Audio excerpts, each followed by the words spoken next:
আমাদের এই সুন্দর পৃথিবীতে এমন অদ্ভুত অদ্ভুত রহস্যময় জায়গা রয়েছে যেগুলোর নাম শুনলে হয়তো আপনিও অবাক হবেন। সেখানে গেলে মানুষ আর কখনো ফিরে আসে না। বিমান আকাশ থেকে হঠাৎ মেঘের মধ্যে মিশিয়ে যায়, এমনকি সমুদ্রের মাঝখানেও জাহাজ জলের সাথে মিলিয়ে যায় কোনো চিহ্ন ছাড়াই। সবচেয়ে ভয়ঙ্কর জিনিসটা কি জানো? এই রহস্যগুলোর ব্যাখ্যা বিজ্ঞান আজও খুঁজে পায়নি। আজকে আমি এই ভিডিওতে তোমাদের দেখাবো এমন 3টি রহস্যময় জায়গা যেগুলোর নাম শুনলে হয়তো তোমার মাথা ঘুরে যাবে। হ্যালো বন্ধুরা, তোমরা দেখছো সৌম্যদীপ WB, আর আজকের ভিডিওটা একদম মাইন্ড ব্লোয়িং হতে চলেছে। ভিডিওটা শেষ পর্যন্ত দেখার অনুরোধ। বাইরে থেকে আসা নয়েজের জন্য আগে থেকে আমি ক্ষমা চেয়ে নিচ্ছি। চলো ভিডিওটাকে শুরু করা যাক। প্রথমেই আসি পৃথিবীর সবচেয়ে কুখ্যাত রহস্য বারমুডা ট্রায়াঙ্গেল। এই জায়গাটায় রয়েছে আটলান্টিক মহাসাগরের মধ্যে, যেখানে বছরের পর বছর ধরে অসংখ্য জাহাজ আর বিমান হঠাৎ করেই নিখোঁজ হয়ে গেছে। সবচেয়ে বিখ্যাত ঘটনা ঘটে 1945 সালে, যখন 5টি আমেরিকান বিমান একসাথে ট্রেনিং মিশনে বেরিয়ে আর কখনো ফিরে আসেনি। শেষবার পাইলটরা রেডিওতে বলেছিল,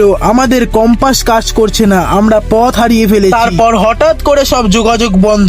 আজ পর্যন্ত সেই বিমানগুলোর কোনো খোঁজ পাওয়া যায়। অনেকে বলে এখানে কোনো অদ্ভুত ম্যাগনেটিক শক্তি কাজ করে, আবার কেউ মনে করে এটা একটা টাইম পোর্টাল, যেখানে ঢুকলে মানুষ অন্য জগতে চলে যায়। কিন্তু সত্যিটা আজও অজানা। এবার আসি পৃথিবীর সবচেয়ে গোপন জায়গাগুলোর মধ্যে একটি, এরিয়া 51। এটা আমেরিকার একদম সিক্রেট মিলিটারি বেস, যেখানে সাধারণ মানুষের প্রবেশ সম্পূর্ণ নিষিদ্ধ। অনেক বছর ধরে সরকার এই জায়গাটার অস্তিত্বই অস্বীকার করেছিল, কিন্তু আসল রহস্য শুরু হয় তখন, যখন মানুষ আকাশে অদ্ভুত UFO দেখতে শুরু করে। একজন প্রাক্তন কর্মচারী দাবি করেছিলেন এখানে নাকি এলিয়েন স্পেসশিপ নিয়ে গবেষণা করা হয়। এমনকি অনেকে বিশ্বাস করে এলিয়েনদের মৃতদেহ এখানে লুকিয়ে রাখা আছে, যদিও সরকার এসব কিছুই স্বীকার করে না। তাই আজও এরিয়া 51 ঘিরে রহস্য আরো গভীর হচ্ছে। এবার আমরা চলে যাই হাজার হাজার বছর পেছনে। স্টোনহেঞ্জে ইংল্যান্ডের এই বিশাল পাথরের গঠন আজও বিজ্ঞানীদের অবাক করে দেয়। প্রায় 5000 বছর আগে মানুষ কিভাবে এত বড় বড় পাথর এনে এত নিখুঁত ভাবে সাজিয়েছিল তা